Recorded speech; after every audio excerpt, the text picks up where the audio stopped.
दुलारी सीता ने बचपन में कोती कोती खिलाया।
जैसे ही सीता ने धनुष उठाया, महाराज जनक जी ने देखा, वाह जी वाह, एक काम तो आज दिन तक किसी बहादुर ने नहीं कर पाया।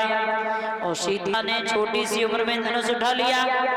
अब मेरा संकल्प है, और संकल्प ही नहीं बल्कि दृढ़ संकल्प है कि अब हम अपनी बेटी सीता का विवाह उसी के साथ करेंगे जो धनुष को उठा के तोड़ देंगे।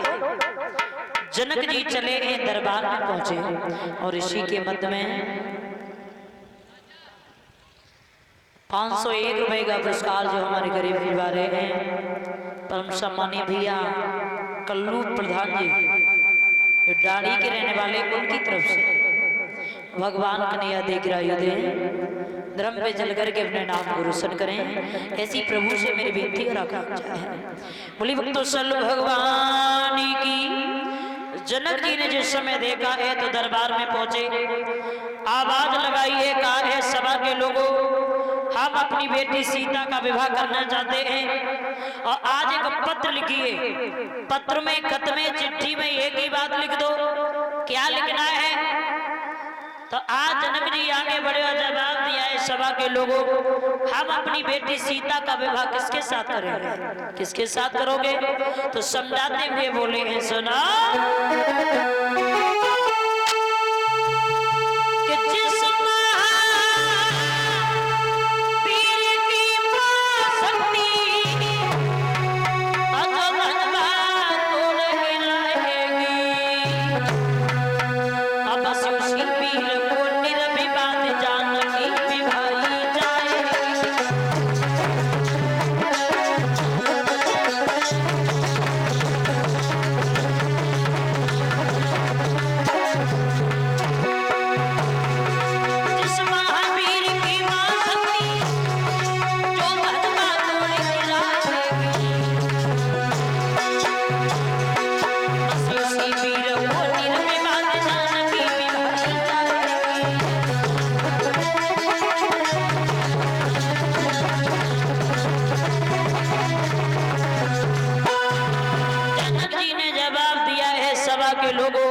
जिस महावीर की मां शक्ति जो धनवा तोड़ गिराएगी, बस उसी वीर को निर्विवाद जानकी विभाई, हम अपनी बेटी सीता का विवाह उसी के साथ करेंगे जो धनुष को उठा के तोड़ देगा। पत्र लिखवाए, लिखवाने के बाद पत्र हर जगह भेजे गए। पत्र भेजा गया जहां विश्वामित्र राम और लक्ष्मण को लेकर के रह रहे हैं। कभी कल्पना कर रहा है कि हर जगह पत्र भेजा, मगर एक कारण क्यों ऐसा रहा जो अयोध्या में पत्र नहीं भेजा। तो परीक्षित ने प्रश्न कर दिया है, गुरुदेव राम लक्ष्मण तो अयोध्या के रहने ही वाले थे, फिर ऐसी कौन सी बात बनी जो उन्होंने अयोध्या में पत्र नहीं भेजा है। तो सुखदेव भगवान समझाते हुए बोले, हे राजन परीक्षित, इसमें भी रहस्य निकलता है। क्या? बोले बात बहुत पुरानी है कि जनक जी के यहाँ एक संत जी समाधि को लगाए हुए बैठे थे जनकपुरी में। तो एक दिन एक पतिव्रता नारी अपने पति को पीठ पे बैठा करके नगरी से होके जा रही थी। तो क्या देखा है कि संत जी को नहीं लग पाया, तो उसका पैर संत जी के कमंडल में जाके लग गया, और जैसे ही कमंडल में लगा है समाधि टूट गई, तपस्या भंग हो गई। संत जी क्रोध में आ गए, जवाब दिया तुम अपने पति के प्यार में इतनी अंधी हो, पागल हो गई, दिखाई नहीं दिया, तपस्या को भंग कर दिया, जाओ मेरा श्राप है कि सुबेरा होते ही तुम्हारे पति की मौत हो जाएगी। तो पतिव्रता नारी ने जवाब दिया, अगर आप सच्चे संत हो तो मैं भी सच्ची सती हूं। हम देख लेते हैं कि जनकपुरी में सुबेरा होता ही कैसे है। अब तो यहाँ तक हमें पढ़ने के लिए मिला है कि जनकपुरी में जब सुबेरा नहीं हुआ, अंधेरा ही अंधेरा रहा। अब तो नर नारी बड़े व्याकुल हैं, बड़े परेशान हैं, अकुला रहे हैं, जीव जंतु बड़े हैरान हैं। तो महाराज जनक जी ने जब पता लगवाया, अनुमान लगाया, लगता कहीं सती और संत में युद्ध चल रहा है, चारों तरफ खबर भिजवा दी। पहुंच जाते हैं उसी पतिव्रता नारी के पास में, कहा है कि हमें सुनने को मिला है कि तुम सुबेरा नहीं होने दे रही हो। बोले महाराज बिल्कुल, सुबेरा अगर आपकी जनकपुरी में हो जाएगा तो आप लोग तो बड़े उत्साह के साथ जीवन को यापन करोगे, लेकिन मैं रड़ापा भोगूंगी, इसलिए मैं सुबेरा नहीं होने दूंगी। क्यों? बोले हमें श्राप लगा हुआ है, जनकपुरी में सुबेरा होगा तो मेरे पति की मौत हो जाएगी। तो जवाब दिया कोई उपाय बताइए। बोले एक उपाय है, कोई पतिव्रता नारी आए, कच्चे घड़े को लाए, कच्चे धागे से बांध करके कुएं से जल निकाल करके जो हमारे पति को नहलवा देगी, जाओ मैं जनकपुरी में सुबेरा करवा दूंगी। अब ये संदेशा जिस समय मिला है जनक जी को, तो पत्र लिखा और अयोध्या में मैया कौशल्या के लिए भेज दिया। अब ध्यान देना, जब कौशल्या ने पत्र पढ़ा है कि हमारे जाने से किसी की जिंदगी बढ़ रही है तो हमें चला जाना चाहिए, तो रानी सज धज के तैयार हुई। घर की देरी को पार ही कर पाया था, क्या देखा है कि एक मैत्रानी ने आकर के रोक लिया। कहाँ जा रही हो? इतने छोटे छोटे कार्य में इतनी जल्दी भाग ले लेती हो? अरे ये तुच्छ सा काम तो मैं भी कर दूंगी। तो वो कौशल्या वाला काम जात की मैत्रानी ने जाकर के किया। ध्यान देना जरा हमारे शब्दों पर। कच्चे घड़े को लाई, कच्चे धागे से बांध करके जब कुएं से जल निकाल करके उसके पति को नहलवाया, तब जनकपुरी में सुबेरा हुआ। अब वहीं आ जाइए, जनक जी को ये बहुत बड़ी शंका थी कि पहले तो पत्र भेजा था कौशल्या के लिए, और कौशल्या वाला काम वो जात की मैत्रानी ने किया, और ये तो पत्र है सीता के स्वयंवर का, कहीं ऐसा तो नहीं होगा कि कोई अर्धवर्ग का आए और सीता के साथ विवाह करके चला जाए। इस शंका की वजह से महाराज जनक जी ने अयोध्या में पत्र नहीं भेजा। कभी कल्पना कर रहा है कि आजमगढ़ में जिस समय पत्र पहुंचा है, तो आजमगढ़ में पत्र जैसे ही पहुंचा है, विश्वामित्र ने देखा, पढ़ने के बाद राम लक्ष्मण को साथ लिया, चल दिया। कौन सा समय था जब पत्र लेकर, पत्र पढ़ने के बाद विश्वामित्र आजमगढ़ से चले हैं। वो स्वामी तुलसीदास जी संकेत करते हैं, और क्या खबर स्वयंवर की, तो श्री जनक राज्य के धाम चले।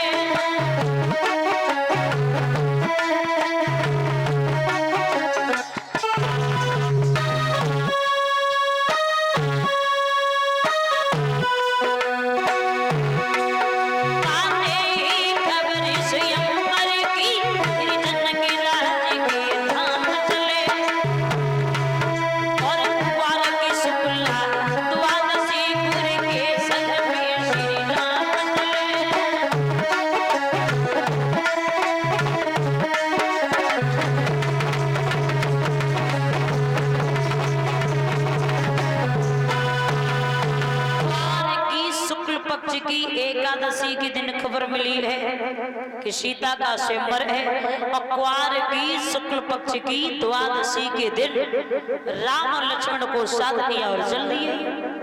अब आगे बढ़ते चले गए, क्या देखा है, आगे बड़ा सुंदर सा बगीचा है जहां पशु पक्षी भी नजर नहीं आ रहे हैं। और आगे बढ़े हैं तो उस वन के बीच में एक पत्थर की स्त्री भी पड़ी है। राम ने प्रश्न कर दिया है, गुरुदेव बताने का कष्ट करें, ये पत्थर की स्त्री कौन है? तो विश्वामित्र समझाते हुए बोले, बेटा राम, ये पत्थर की स्त्री कोई गैर नहीं, ये पत्थर की स्त्री जो है ये गौतम ऋषि की पत्नी अहिल्या है। बोले फिर ये पत्थर की कैसे हो गई? बोले पत्थर की ऐसे हो गई कि अहिल्या देखने में बड़ी सुंदर थी और इतनी सुंदर थी कि एक बार देवराज इंद्र ने जिस समय देखा है तो मन में काम वासना जागृत हुई। विचार किया है कि किसी भी तरीके से हम अहिल्या के साथ में चल करें।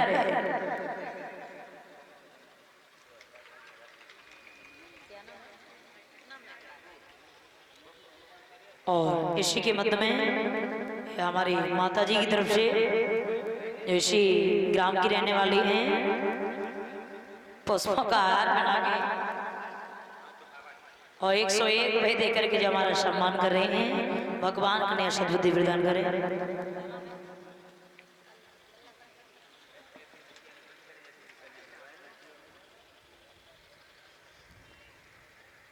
और इसी के साथ साथ ये जो नोटों का हार बना के हमें सम्मान कर रहे हैं, ये अलका यादव सुपुत्री श्री नेत्रपाल सिंह यादव जो इसी ग्राम नंगला चित्त के रहने वाले हैं। और ध्यान दें, कलश वाली जितनी भी बहनाएं हैं वो बाहर आ जाए, कलश वाली बहनाएं।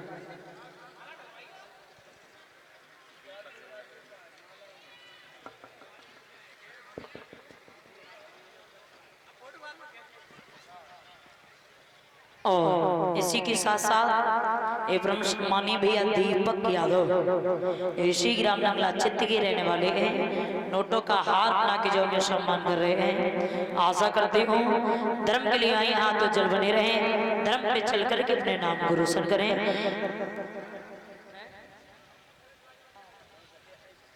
और इसी के साथ साथ परम सम्मानीय भैया मोनू यादव की तरफ से जो नोटों का हार बना के हमें सम्मान किया है, भगवान कन्या दीर्घायु दे, धर्म पे चल करके अपने नाम को रोशन करें। और इसी के साथ साथ परम आदरणीय भैया शिवदत्त यादव भैया की तरफ से ये नोटों का हार बना के जो हमें सम्मान कर रहे हैं। आशा करती हूँ भगवान इनके जीवन में खुशियाँ आती रहे, धर्म पे चल करके अपने नाम को रोशन करें।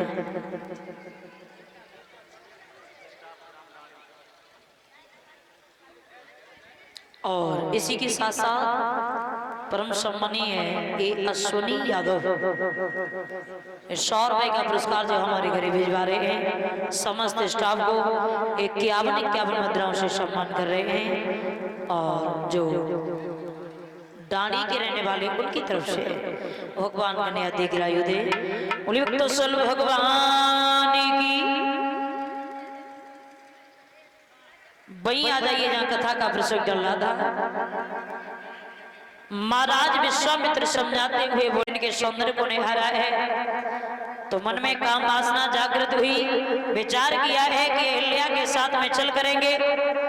रात्रि के अंधकार में जाकर के ये चंद्रमा के पास पहुंचे और चंद्रमा से एक बात कही है, भैया चंद्रमा तू हमारा एक काम कर दे, मैं जीवन भर तेरा एहसान भूलने वाला नहीं हूं। कौन सा काम? तो समझाता हुआ आज चंद्रमा से देवराज इंद्र बोला है और क्या कि तुम मुर्गा बन जाना, तुम मुर्गा बन जाना, मैं बाबा बन जाऊंगा,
चंद्रमा से कहा भैया रात्रि के अंधकार में जाकर के मुर्गा बनकर के गौतम जी के दरवाजे आवाज लगानी है, छोटा सा काम कर दे।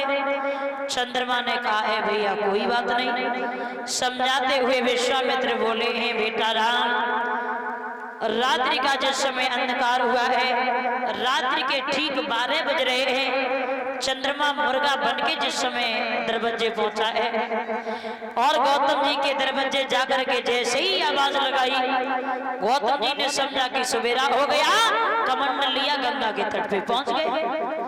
अब गंगा मैया ने जिस समय देखा है तो जवाब दिया है, गौतम जी रात्रि के अंधकार में आकर के निद्रा को भंग कर दिया, आपको पता नहीं है कि अभी सवेरा नहीं हुआ?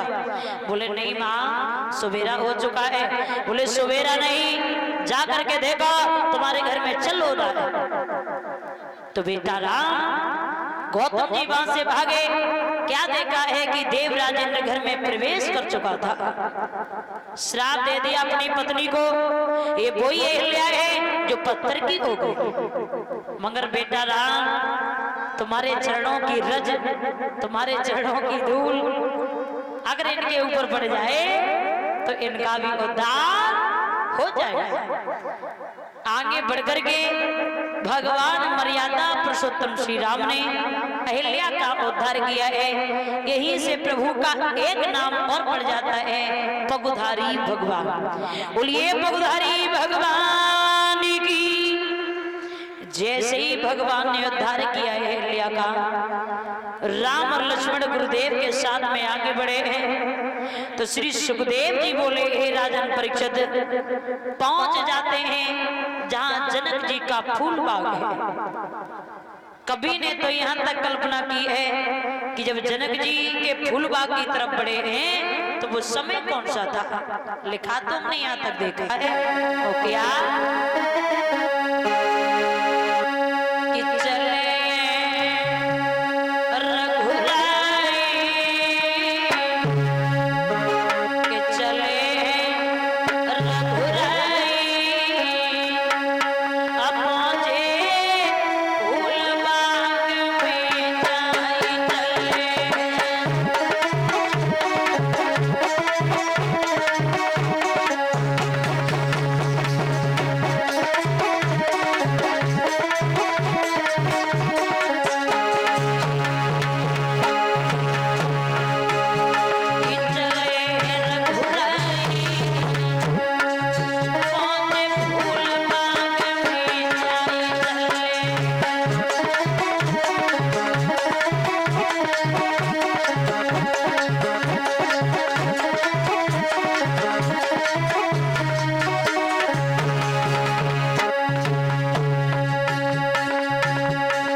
हमें ये 501 मुद्राओं से सम्मान कर रहे हैं हमारे परम सम्मानीय भैया दरोगा जी का, जिनका नगला लच्छी से आगमन हुआ है। नरेश भैया की तरफ से जो ये सम्मान हुआ है 100 रुपए से समस्त स्टाफ को सम्मान कर रहे हैं। अगले साल भैया के यहाँ मैंने कथा की थी, बड़े अच्छे व्यक्ति है, बड़ा अच्छा व्यवहार है। आशा करते हैं धर्म के लिए आए वहाँ तो चल बने रहे, धर्म पे चल करके अपने नाम को रोशन करें। आइए एक और करते हैं।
की तरफ रात भर बसेरा किया है। सवेरा हुआ तो विश्वामित्र ने कहा, हे बेटा राम चले जाओ, हमें पूजा करनी है, पुष्पों की आवश्यकता है, इस फूल बाग से थोड़े पुष्प ले आओ।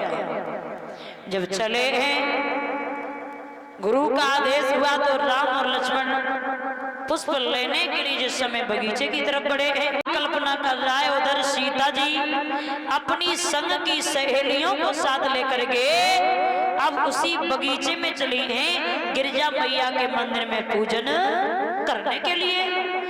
गोस्वामी तुलसीदास जी तो यहाँ तक वर्णन करते हैं, जब सीता जी चली हैं सहेलियों को साथ जिस समय लिया है तो ऐसा ही नहीं भैया,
तो सीता जी की एक सहेली सीता से बिछुड़ जाती है और उसी बगीचे में भ्रमण करने के लिए निकल पड़ी। और जैसे ही निकली है तो क्या देखा है, सामने से राम और लक्ष्मण बैठे हुए हैं।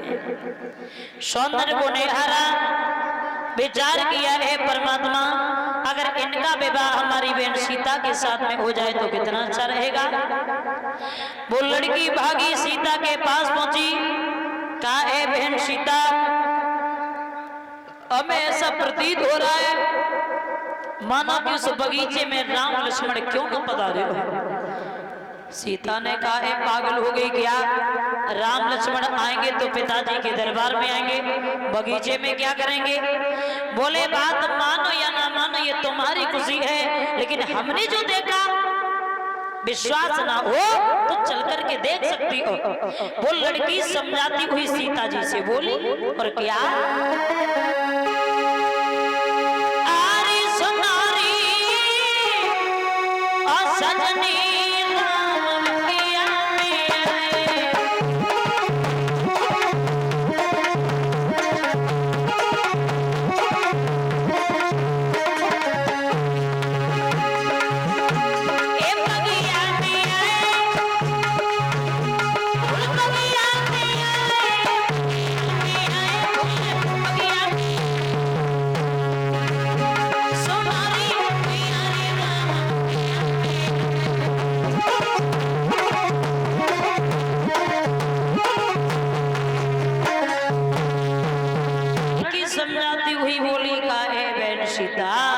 ऐसा प्रतीत हो रहा है कि राम लक्ष्मण बगीचे में पधारे।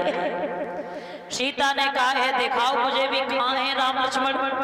तो लड़की लेकर के गई है, तो प्रमाण तो हमें यहाँ तक मिला है कि जब सीता ने प्रभु राम के सौंदर्य को निहारा है और राम ने जब सीता के सौंदर्य को निहारा है, तो प्रभु राम सीता की ओर देख रहे हैं, सीता राम की ओर देख रही है, मगर एक दूसरे से कुछ कह नहीं रहे हैं, देखते ही रह गए। और यहाँ तक लिखा है कि पलक चलाना ही भूल गए।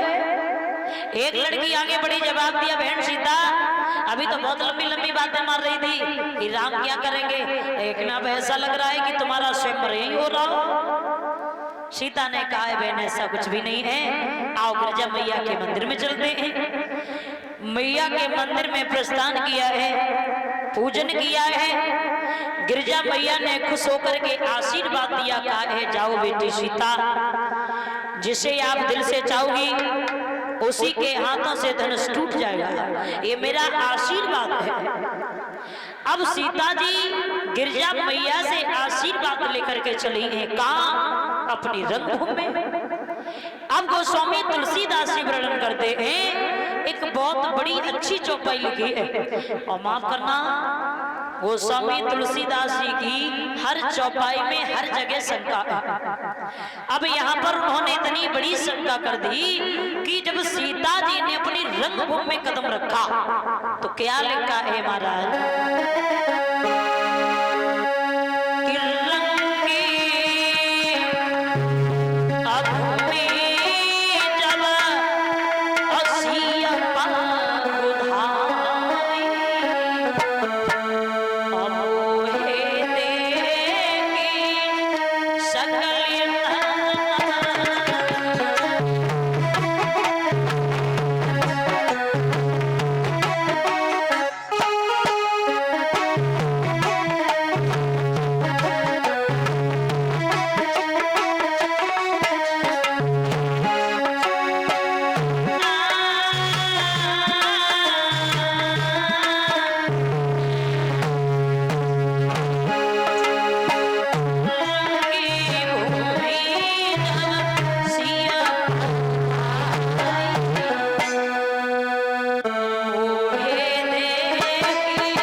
भूमि जब औसिया पगुदारी तब मोहे देख सकल नर नारी। यानी सीता जी ने जिस समय अपनी रंगभूमि में कदम रखा तो जनकपुरी की जितनी भी स्त्रियां थी, जितने भी पुरुष थे, वो सीता के सौंदर्य को निहार करके पागल हो गए, मोहित हो गए। अब अंदाजा लगाना भैया, अब वही गोस्वामी तुलसीदास जी एक जगह पर एक चौपाई का वर्णन करते हैं, उन्होंने क्या लिखा कि मोहन नारी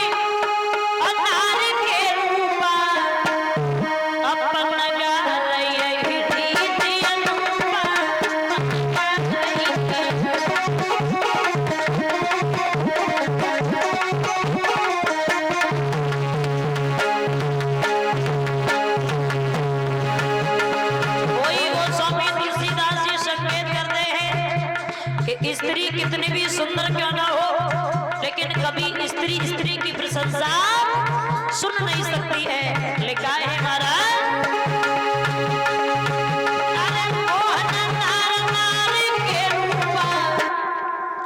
अपन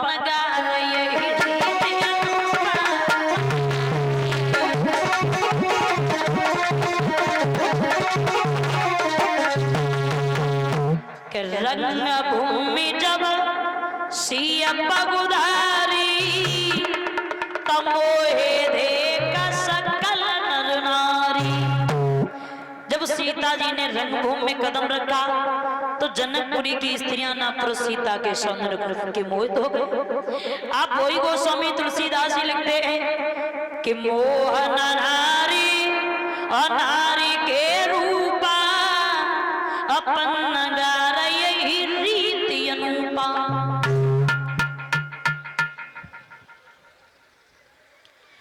स्त्री स्त्री को देख करके कभी प्रसन्न नहीं होती है।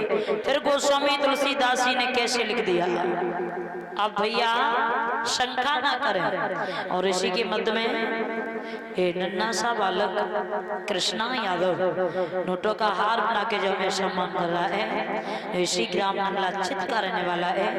भगवान उन्हें सुख शांति प्रदान करें। बोली बाल कृष्ण भगवान की। अब भैया जाइए, गोस्वामी तुलसीदास जी ने फिर कैसे वर्णन कर दिया कि सीता के सौंदर्य को निहार करके वो जनकपुरी की स्त्रियां ना प्रसमोहित हो गए। जरा चौपाई में समझे कि रंग भूमि जब और सिया पगुधारी, यानी सीता जी की रंगभूमि में कदम रखा है किसने? पगुधारी कहते हैं भगवान श्री राम को।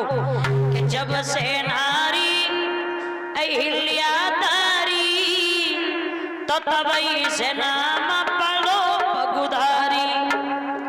तो रंग भूमि जब सिया पगुधारी अमोहे देख सकल नर नारी।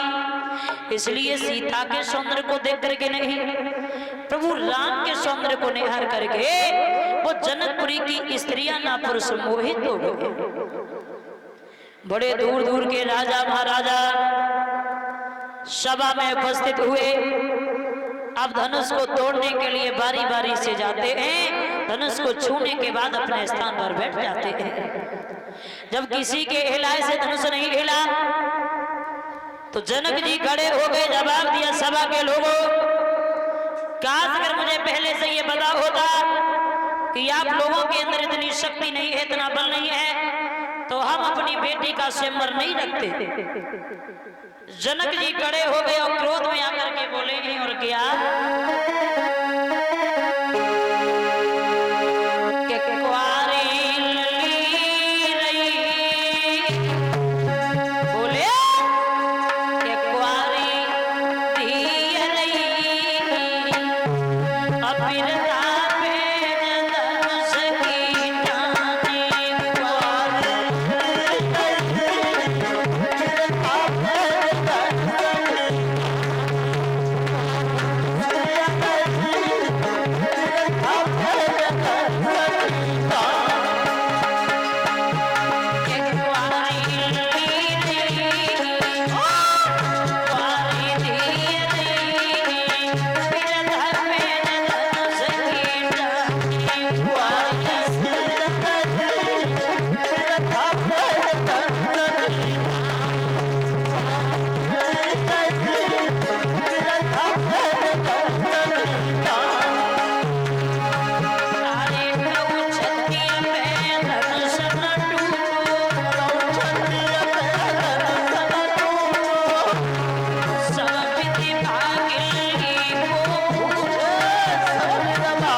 के लोगों, काश मुझे ये पहले से पता होता कि तुम लोगों के अंदर इतना बल नहीं है, शक्ति नहीं है, तो हम अपनी बेटी सीता का सिमर नहीं रखते।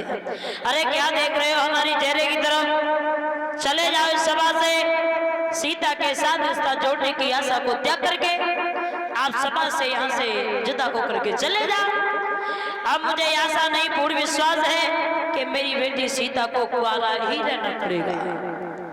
जब इतना सुना है तो बड़े बड़े बहादुर जितने भी बैठे हुए थे, तो प्रमाण तो हमें यहाँ तक मिला है कि फिर एक राजा नहीं, दो राजा नहीं, कि भूप सहस्र दस और एक ही बारा और लगे उठावन डलई नटारा। एक सहस्त्र होता है 1000 का। गोस्वामी तुलसीदास जी संकेत करते हैं कि भूप सहस्र दस, यानी 10,000 राजा एक साथ धनुष को तोड़ने के लिए नहीं हिला। अब तो जनक जी ने जान लिया कि अब तो मेरी बेटी सीता को कुंवारा ही रहना पड़ेगा। चिल्लाने लगे, जवाब दिया सभा के लोगों, चले जाओ तुम लोग यहाँ से, हमें पता है कि अब हमारी बेटी सीता को कुंवारा ही रहना पड़ेगा। जान लिया कोई ऐसी मां नहीं हुई जो बहादुर बेटा को जन्म दिया होता, जो धनुष को तोड़ करके सीता के साथ रिश्ता जोड़ करके इस सभा के मध्य से चला जाता। जोर जोर से चिल्लाने लगे और बोले,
मुझे पता चल गया है कि हमारी बेटी सीता को कुंवारा ही रहना पड़ेगा। चले जाओ तुम लोग यहाँ से। लक्ष्मण को कहाँ चैंडा खड़े हो गए। कहिए महाराज जनक, क्या कह रहे हो कि किसी माँ ने इतना बड़ा बहादुर बेटा पैदा नहीं किया? ये बात कही सो कही दोबारा से जुबान पर मत लाना।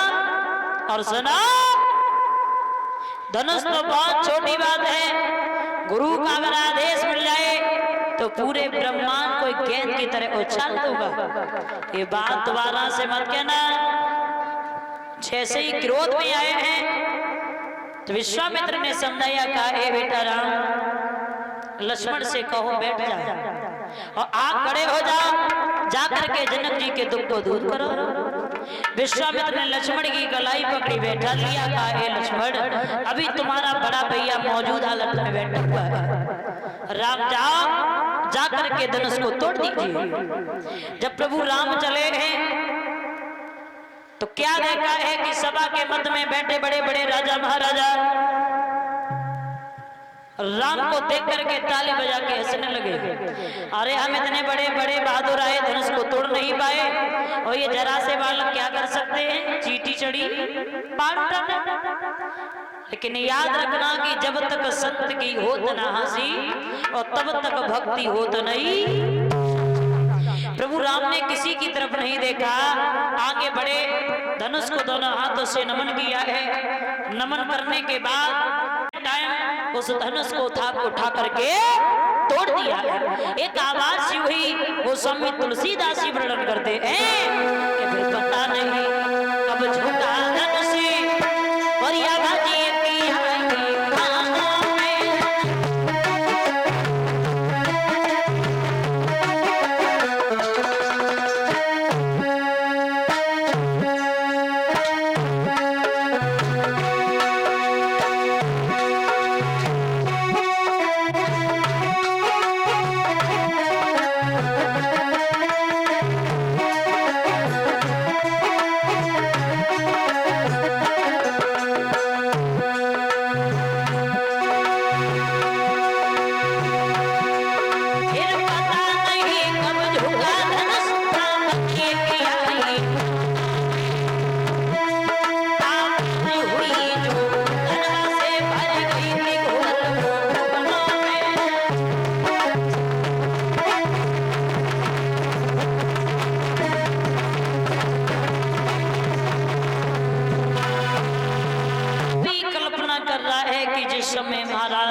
को उठा के तोड़ा है।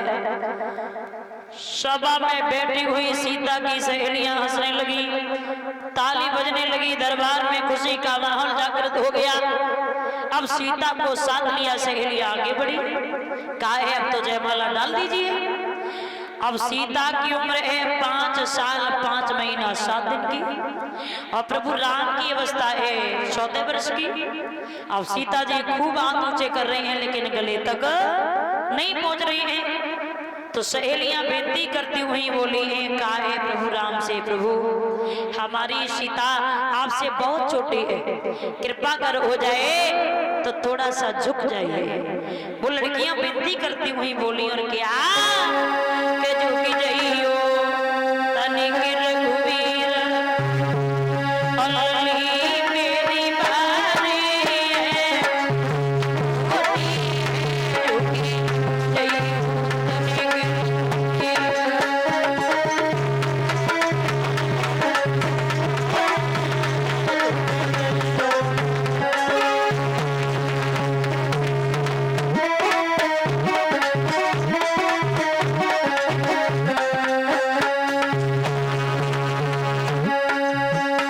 झुकी जाइयो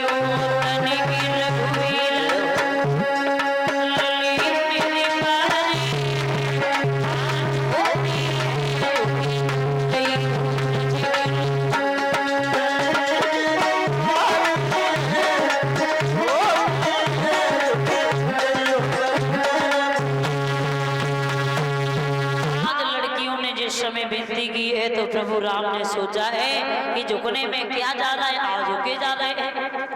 अब झुकने के लिए जैसे ही उद्यत हुए तो लक्ष्मण बीच में आ गए, भैया क्या कर रहे हो? बोले कुछ नहीं, झुकने के लिए जा रहे हैं। बोले सामने कौन खड़ा? बोले तेरी भाभी है। बोले खड़े कहाँ? बोले ससुराल में। कहा है लक्ष्मण ने, भैया ससुराल में, वो भी भाभी के सामने। अगर पहली बार तुम झुक गए तो जिंदगी भर आपको यूं ही झुकना पड़ेगा। तो राम ने कहा है जयमाला पड़े अन्यथा ना पड़े, अब मैं झुकने वाला नहीं हूँ। अब लक्ष्मण आगे बढ़े हैं, कहा है कहिए सखियो क्या हुआ? लड़कियों ने कहा है देखो लक्ष्मण आपके भैया है, आपकी भाभी है, हमें क्या मतलब है, आप इनको लेकर के चले जाओगे। तो आपसे मेरा विनम्र अनुरोध है, प्रार्थना है कि राम से कह दो थोड़ा झुक जाए, जयमाला तो पढ़नी है। तो लक्ष्मण ने कहा है चिंता मत करो।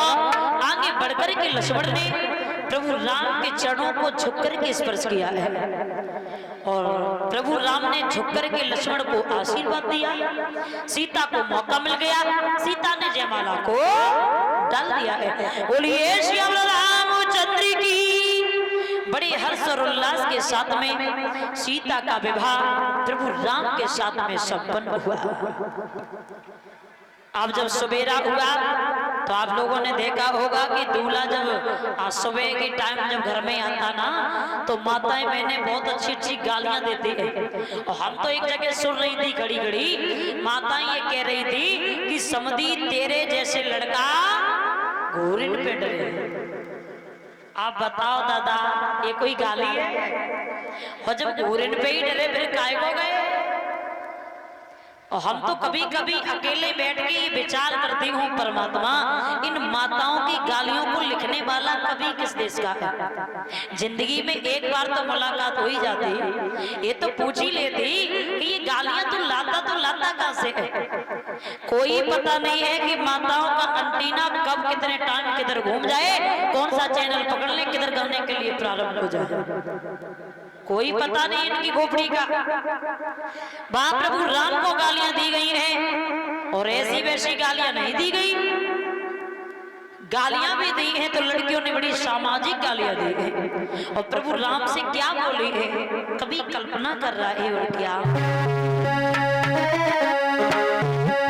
कि तुमसे नीति आवे मेहमान, हे प्रभु राम कि तुमसे नीति आवे मेहमान, हमारे घरे हरे हरे हमारे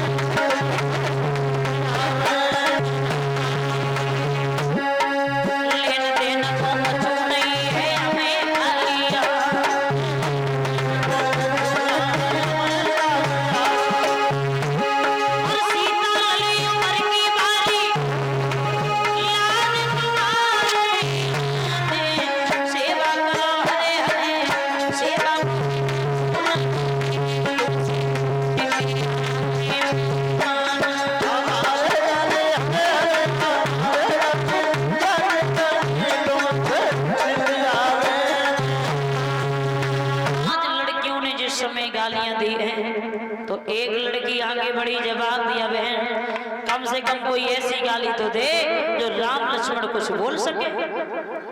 तो लड़की गुस्सा से झुलझा गई, हमें तो गालियां देनी आती नहीं, अब तू ही दे ले, देख लेते हैं कि तू कितनी अच्छी गालियां दे लेती है। वो लड़की आगे बढ़ी, कहा है भैया लक्ष्मण विवाह करने के लिए जनकपुरी से आए हो। जनकपुरी में तो आ गए, लेकिन पता है तुम्हारी अयोध्या कैसी है। लक्ष्मण ने कहा है देखो लड़कियों, सब कहना पर अयोध्या के बारे में बुरा भला मत बोल लेना, नहीं तो आपसे बुरा कोई नहीं होगा। तो लड़की ने कहा है देखो लक्ष्मण, बुरा बोलेंगे तो जो अयोध्या में हुआ है उसी के ऊपर बोलेंगे, क्या बुरा बोलोगे। तो लड़की आगे बढ़ी, कहा है देखो तुम्हारी अयोध्या कितनी अच्छी है, कैसी है। तो जवाब दिया, सुनो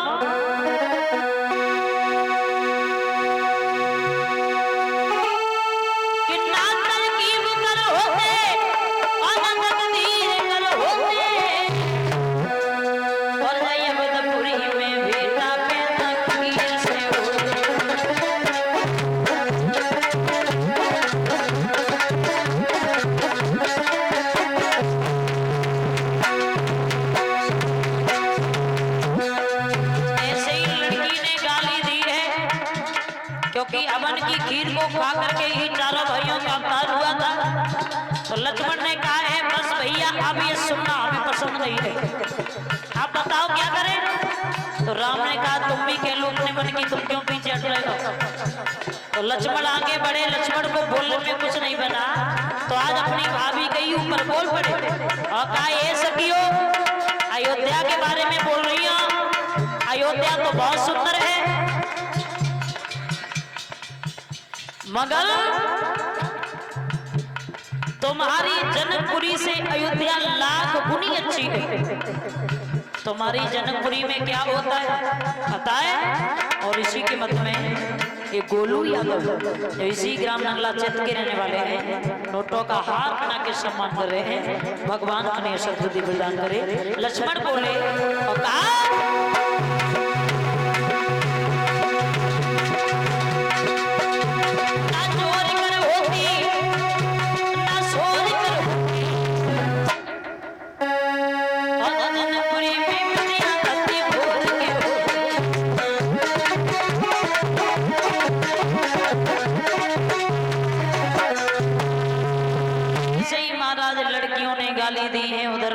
लक्ष्मण ने लड़कियों को कभी कल्पना कर रहे हैं। धीरे धीरे समय गुजरा, विवाह संपन्न हुआ। राम का ही नहीं बल्कि चारों भाइयों का विवाह संपन्न हुआ। और जब चले तो सीता जी की जब विदाई हुई तो सीता जी अपने मैया के गले से लग के बहुत रोई। और पहले की लड़कियां जब जाया करती थी ससुराल में तो अपनी मैया और बबुल के गले से लग के बहुत रोती थे। और आज का जमाना बड़ा विचित्र हो चुका है, मॉडल जमाना है और मॉडल वाले लोग हैं। अब तो हाय हाय बाबा है, टाटा ये कहीं ने किसी की परवाह नहीं है।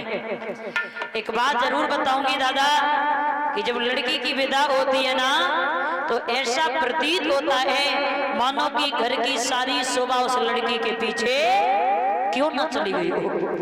एक पिता अपनी बेटी की शादी के लिए लगातार मेहनत करता है दादा, 4-4 महीने 5-5 महीने हो जाते हैं, बेचारा कल कुशल से खाना नहीं खाता है, लगातार कंटिन्यू मेहनत करता है। और जब बेटी की विदाई हो जाती है ना तो एक कोने में जाकर के गिर जाता है। हिसाब वाले आए तो उनसे एक ही बात कहता है, भैया अभी हमसे बात ना करो। क्यों? बोले अब हमारे शरीर के अंदर शक्ति नहीं है, शक्ति थी जो हमारे घर से विदा हो गई। आप किसी से पेन मांगना, पेन तो पेन देने में लोग हिचकिचाएंगे। अब पता नहीं है कि किस तरीके से माँ बाप अपने दिल के टुकड़े को, ये दिल की अमानत को, दिल की धरोहर को किस तरीके से दूसरों के हाथों में सौंप देते हैं। धन्य है वो पिता, धन्य है वो माँ और धन्य है बेटियों का जीवन जो इनको भगवान ने कितनी सहनशीलता दी है, जो जीते जीते अपने माँ बाप को छोड़ करके दूसरे घर में जाकर के अपने जीवन को व्यतीत करती है। कभी देखा होगा कि माँ और पिता से बेटा जुदा नहीं हो सकता है, 4-6 दिन के लिए अगर चला भी जाता है,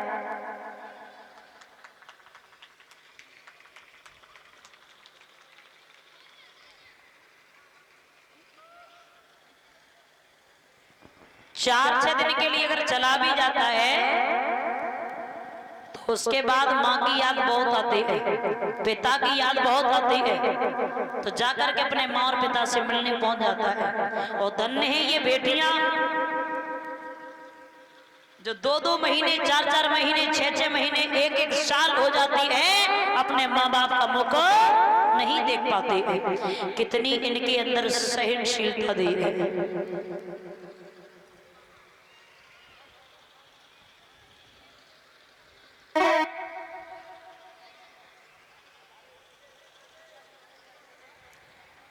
और इसी की मत में ये हमें जो पुष्पों का हाथ के सम्मान कर रहे हैं और समस्त स्टाफ को जो सम्मान कर रहे हैं, हमारी माता जी की तरफ से जो हमें सम्मान कर रही है, तो आशा करते हैं अब इनसे क्या कहूँ, तुमने तो मुझे यहाँ तक बना दिया है, सब लायक कर दिया है, तो यही आशा करती हूँ कि आपकी बस ये आपका आशीर्वाद और आपकी दया हमारे ऊपर बनी रहे और सदा सदा के लिए मैं ऐसी आगे बढ़ती रहूं, ऐसी प्रभु से मेरी बेनती और आकांक्षा है। बोली भक्तवत्सल भगवान की। आइए वही गौर करते हैं, कथा का प्रसंग कर रहा था और इसी के मध्य में ये हमारे